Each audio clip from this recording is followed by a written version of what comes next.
스타트업의 어떻게 보면은 가장 중요한 결말이랄까요? 아니면 또 시작이랄까가 두 가지가 있습니다. 모든 사람들이 스타트업을 꿈꾸는 게요. 저는 넥슨에 게임회사 넥슨에 있어가지고 15년 동안 IPO를 기다려가지고 IPO를 한번 경험한 사람이고요. 그리고 많은 또 스타트업 회사들은 아시겠지만 M&A를 합니다. M&A and IPO가 어떻게 보면은 스타트업들의 어떤 큰 어떻게 보면은 끝이고 또 새로운 시작을 할 수 있습니다. 근데 이제 많은 여기서 오늘은 요즘에는 이제 M&A를 한 어떤 우리 세 분의 회사들을 우리가 그분들의 경험담에 대해서 들어보겠습니다. I just explain to them that my company Nexon, I was there for 15 years, 15 long years and an IPO. But a lot of times for startups, there's IPO, but there's also M&A can be in the path also. So I said that we're gonna capture the leader panel, share about your horrific experiences of being acquired. 제가 농담 반 진담하는 거는 이 M&A를 하게 되면 굉장히 어떻게 보면 painful하고 어떻게 보면 또 재밌지만은 very exciting, very good. 어떻게 보면 또 농담 반 진담으로 굉장히 또 어떻게 보면 거기까지 가는 경험이 굉장히 어떻게 보면은 여러 가지 굴곡이 있습니다. 그런 것들을 이분들이 세 분이 자기 회사들을 경험담을 하실 겁니다. 그래서 아시겠지만 랍은 4개 회사를 CTO에 있으면서 다 파는 경험이 있고요. 마지막은 Revision3라고 디스커버리 채널이 이 회사를 샀습니다. 그래서 마크 저커버그하고 온라인 미디어의 15 most influential person 중에 한 명이 있었고요. 세트는 미보, 지금 구글 플러스 쓰시는 분들 손 들어보세요. 구글 플러스. 구글 플러스 더 있으죠. 구글 플러스 기반에 대한 미보를 기반으로 한 회사를 파시는 거고요. 네, 팟은 얼마 전에 불과 2-3개월 전에 스핀들을 트위터에 한 Twitter, Google, Discovery, all brand names. So Catherine from TechCrunch will moderate the session to share about the experiences and their advice for startups here with future. Okay, so one of the first things I want to mention before we get into the topics is that there are some things that you can't disclose, like the exact acquisition price or other companies that you were potentially negotiating with. So I don't know, I was actually saying that I'll just name a bunch of numbers and go from Okay, so yeah, my first question is basically, of course, people are gonna, probably curious why your company decided to be acquired as opposed to, say, like, as you mentioned, doing the working towards an IP. Hello? Can you hear me yet? Okay, that's better. Okay, so but since the question, why did you decide to acquire so broad? I was thinking perhaps maybe instead I would phrase it, what were the other options you were looking at besides being acquired? Like in a year, if you hadn't been bought, where do you think your company might have been, or what other routes might you have had to consider? And Rob, I'll start with you. Decide to get acquired is an interesting phrase. Sometimes it occurs.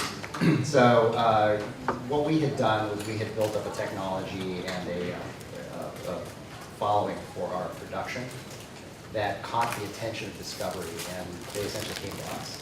And Discovery coming to us stirred up a lot of conversations around other media companies coming to us, and that's essentially what occurred. As to what would have happened if we were not acquired by Discovery, the company would still probably be existing.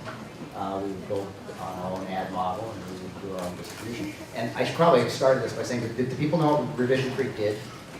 You should also say what Discovery is. And what Discovery is, yeah, so you guys did. So Revision3 was one of the first internet television companies in the United States, so it produces its own content and created the technology to deliver the content to the users that were consuming it, and then attaches ads to it and does ad sale and ad sale revenue. So think of it as television for the internet. Discovery Communications, I think most people who probably know what they are. They're the largest nonfiction video producer on the planet, and they're in 70% of the countries in the world. They own the Discovery Channel and all the Discovery Channel affiliates, and they had been looking for a way to deal with digital delivery of content for quite some time. This is true for media companies just in general, that when a company is mired in broadcast media, it sometimes can't really see the forest for the trees and doesn't really understand how to deal with the internet or digital delivery on the internet. So what a lot of media companies do is they look for companies that have done it. And Revision3 actually did do it. They did it very successfully and have very low following. So when we hit a certain growth path, it caught their attention and they came knocking. What about with Meebo? You'll find often that companies get acquired when they're at some kind of an inflection point or a point where they have to make a decision. So in Meebo's case, we were in the process of raising a round of financing when we started talking to Google and some other folks about M&A. And then as kind of the two paths went down, like, oh, should we be looking at the financing path or should we be looking at the M&A path? The M&A path was looking more and more clear as the kind of right choice. In Meebo's case, we had created this, one product we had was a web instant messaging client that kind of rode on other people's networks, but we had never created our own network. Another product that we had created was a social bar that went on websites all around the internet. So we had this really big distributed footprint in social around the internet. And just at that time, Google, with its Google Plus initiative, started to think about, well, how would we do a platform play for Google Plus, right? How would we bring social to the rest of the internet and not have it just be at plus.google.com or just be woven through other Google properties, which is another big part of Google Plus. And so there was that point in time when it made a lot of sense for Meebo. Google had a network and Meebo did not. And it made a lot of sense for Google because Meebo had a lot of distribution in social product through the internet and Google didn't, to do an M&A deal. So kind of two lessons to take away. One is oftentimes you'll find these things happen to your company when you're at some kind of a natural inflection point anyway. And the other is M&A will almost always only happen when there's kind of that right spark where it's just the right time for your company and it's just the right time for the potential acquirer as well. So I definitely agree about it occurring at inflection points. My company, Spindle, was a search technology over Twitter and Facebook data. So when we had about 8 months of runway left, we were pretty upfront with our options. So it was raise more money, get a licensing deal, or sell the company. And so in search, there's some pretty standard models for search syndication deals, and we were pursuing those first, and that then sort of flushed out other conversations about how much money would it take. So then we thought about actually raising that money, and also with some of our partners, Twitter ultimately bought the company. So with Twitter, for example, saying, hey, we're pursuing these licensing deals. If you wanted to buy the company, now would be a good time, because it'd be very easy. We don't have licensing deals yet about to. And so that really sort of forced the conversation with them.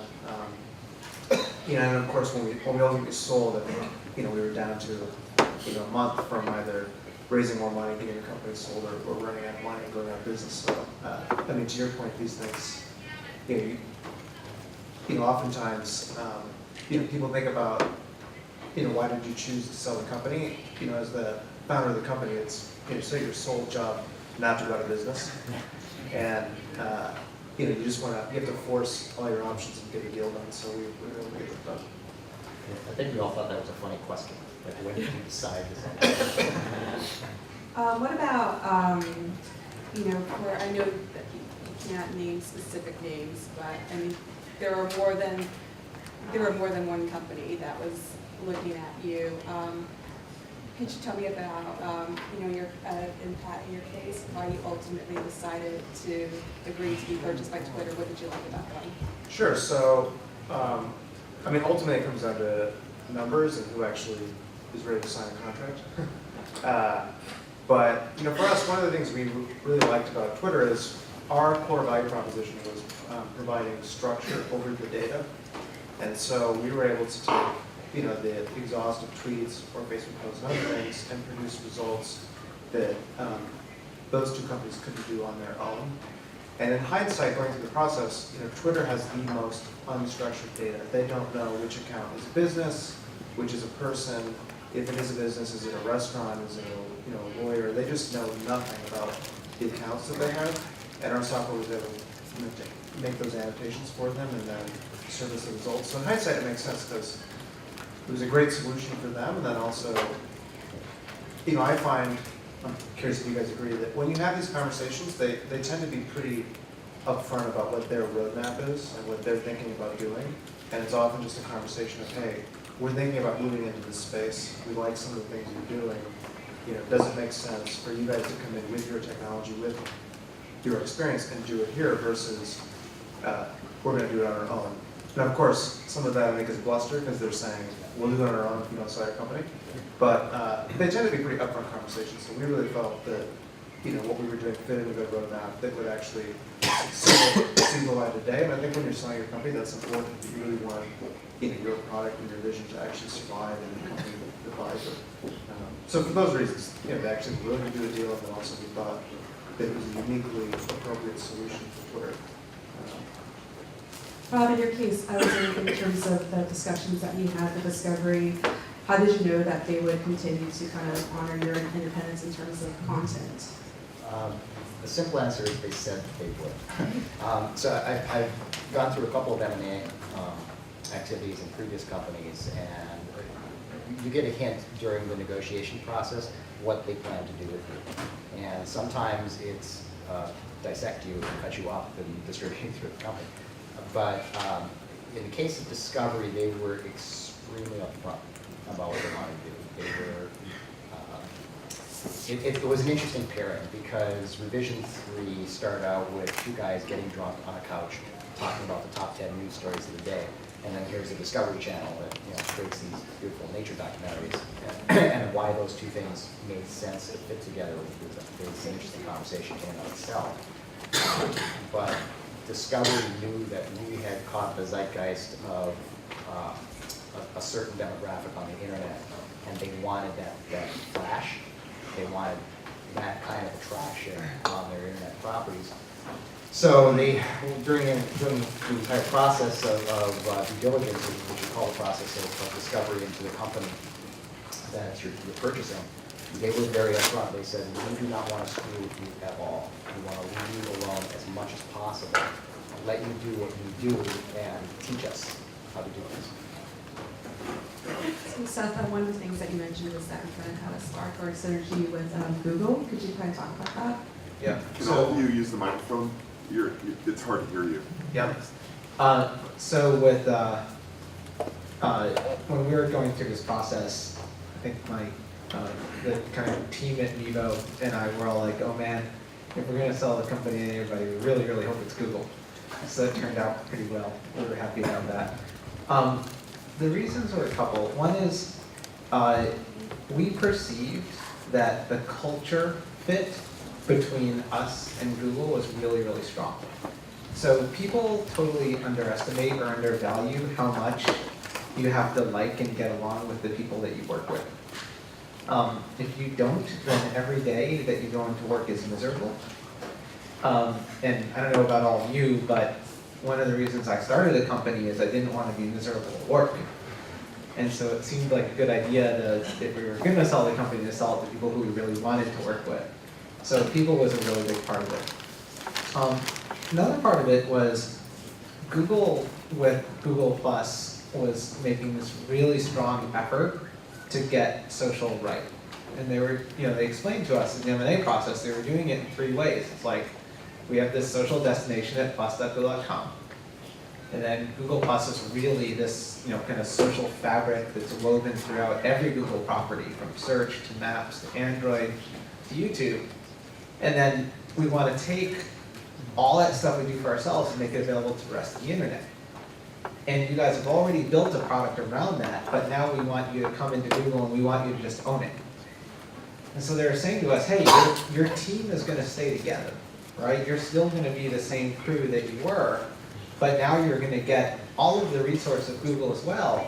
And I started dreaming of stuff like, well, shit, if we, bring, an identity, like letting a person sign into a mobile app as themselves.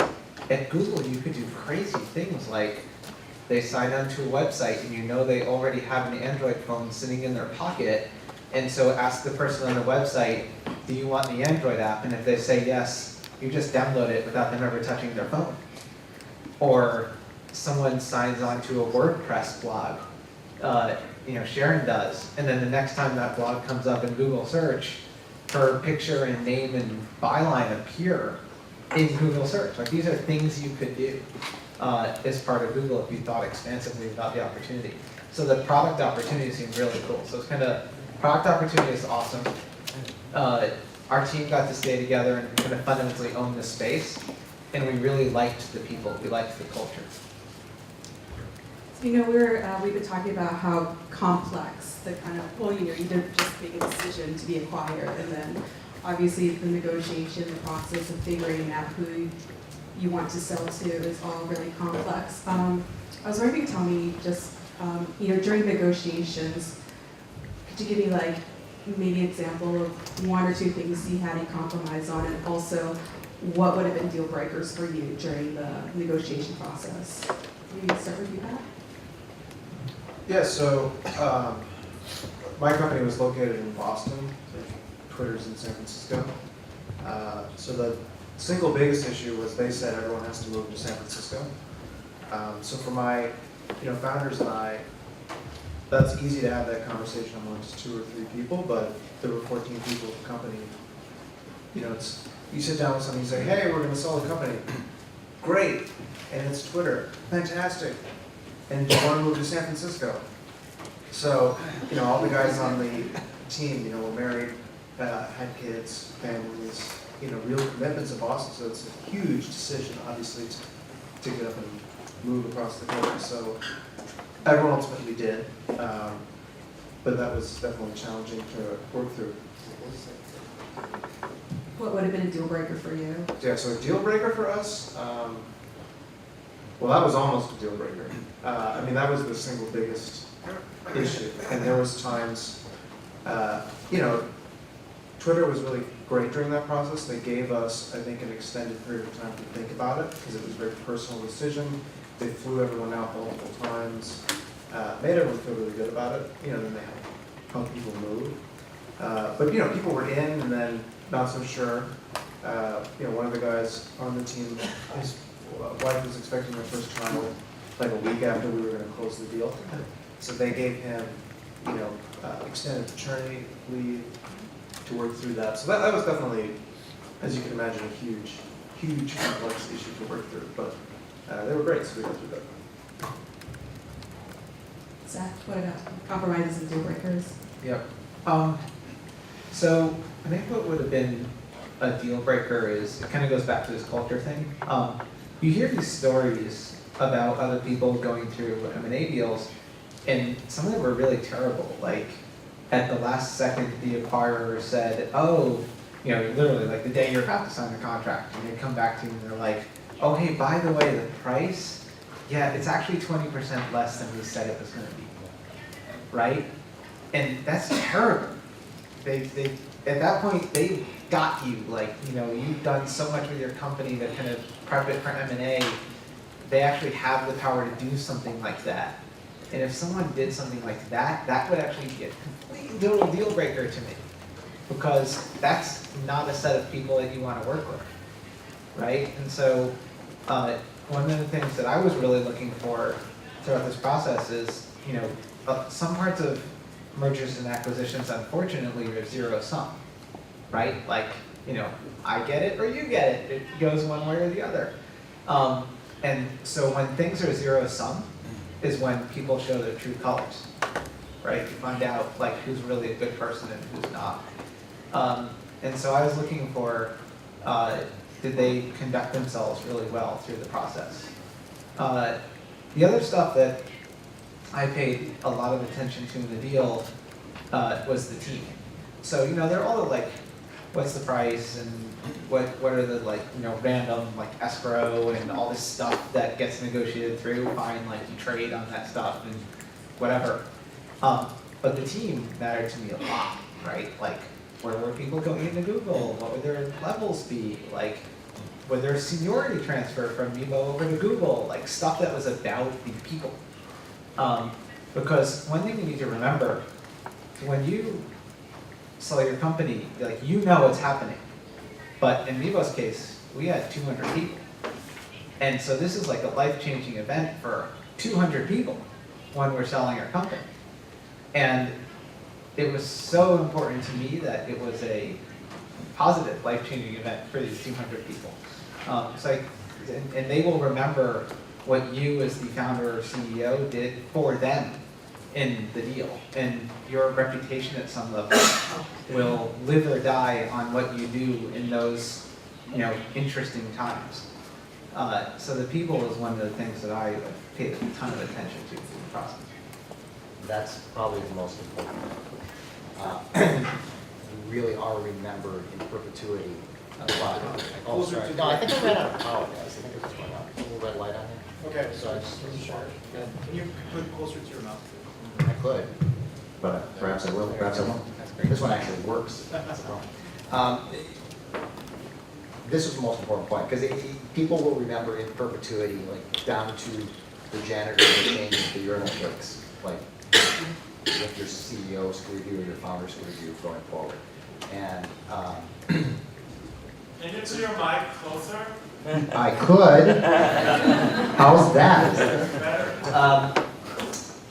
So treat your people well, when you're going through the process. In our particular case, to answer your question, probably the one item that would have been a deal breaker and was in jeopardy was culture clash.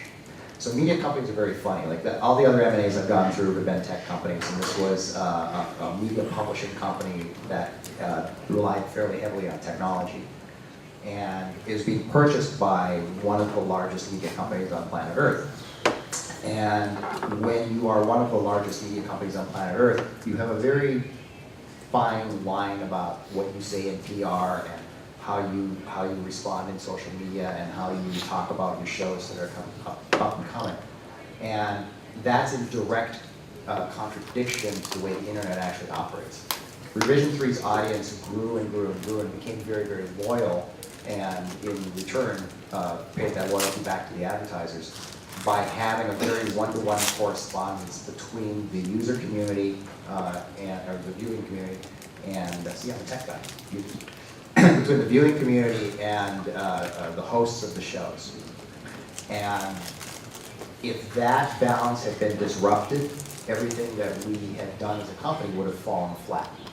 And there was a moment during the M&A process where they kind of realized that was part of the secret to our success and made very sure that we understood that they had a battery of lawyers and a very large PR firm. And very, you just have to be careful what you say, and we're not. And so there was a little bit of bumpiness in that road.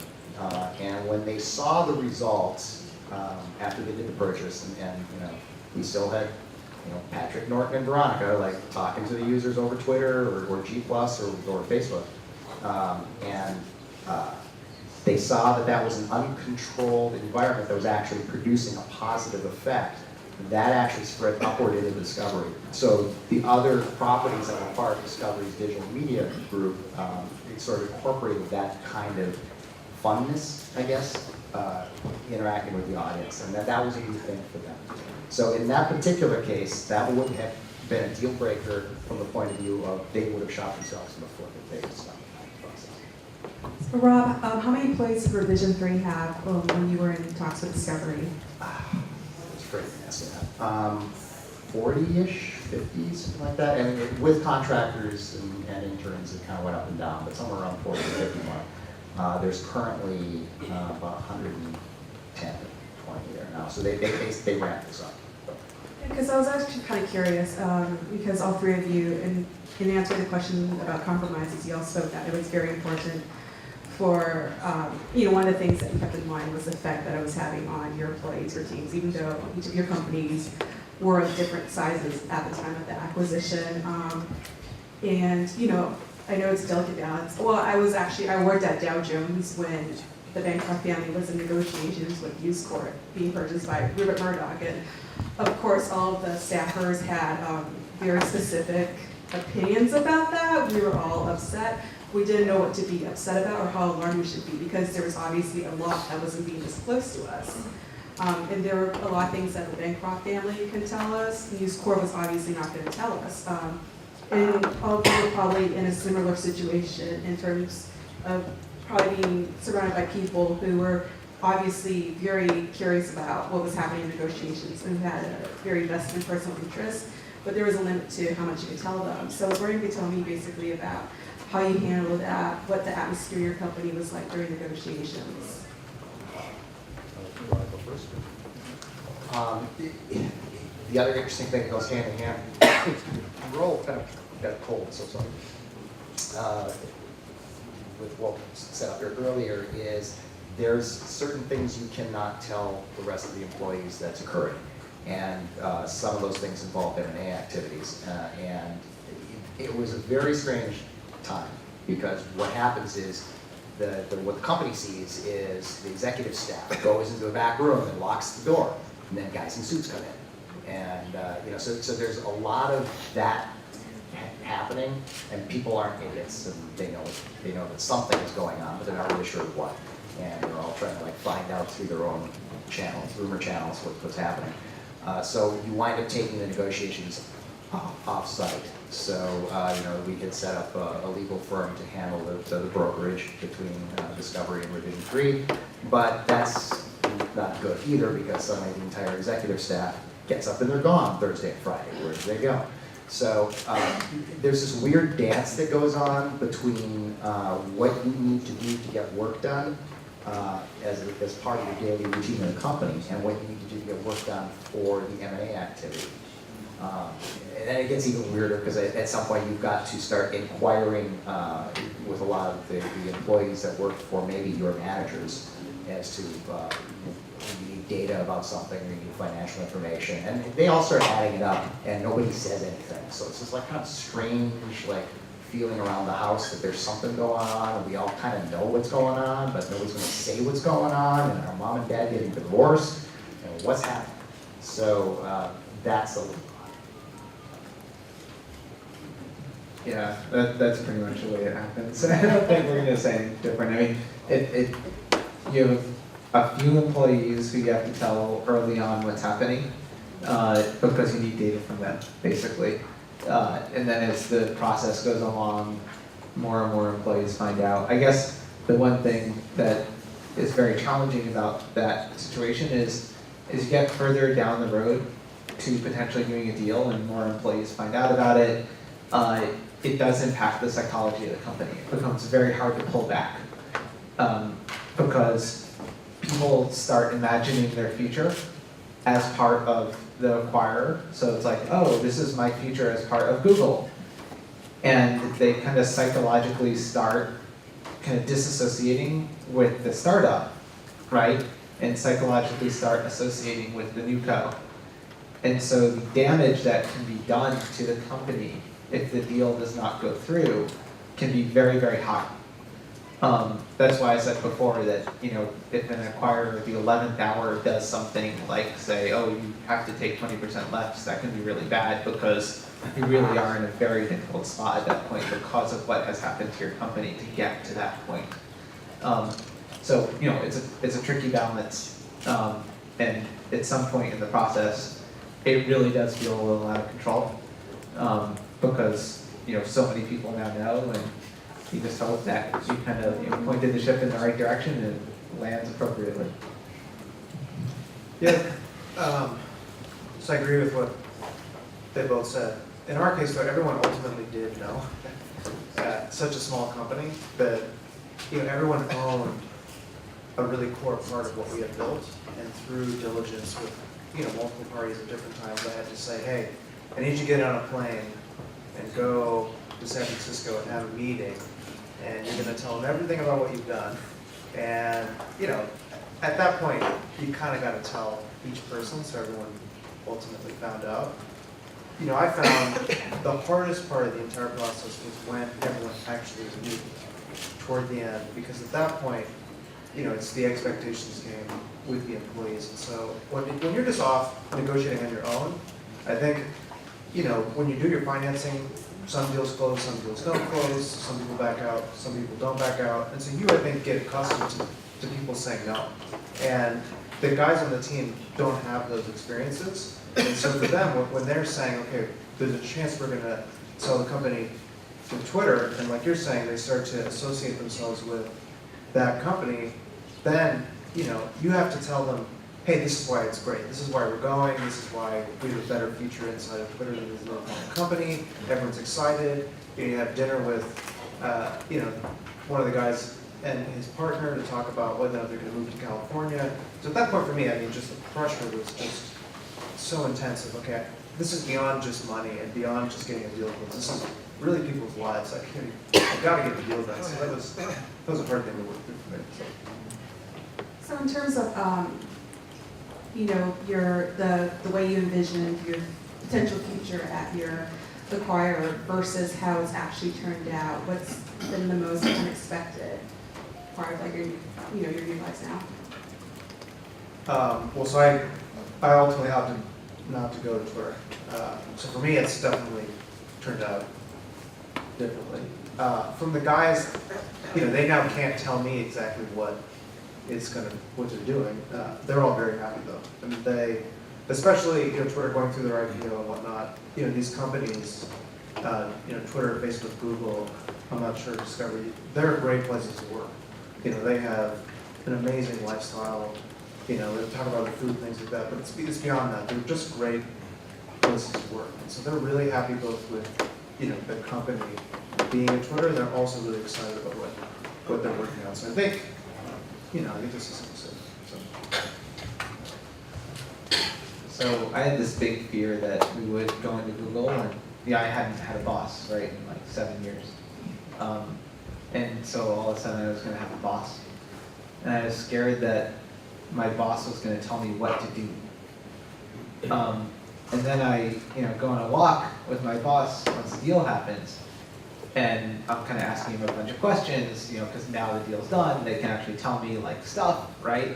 They can tell me what their strategy is, they can tell me data, a lot of stuff that I just couldn't know before the deal was done.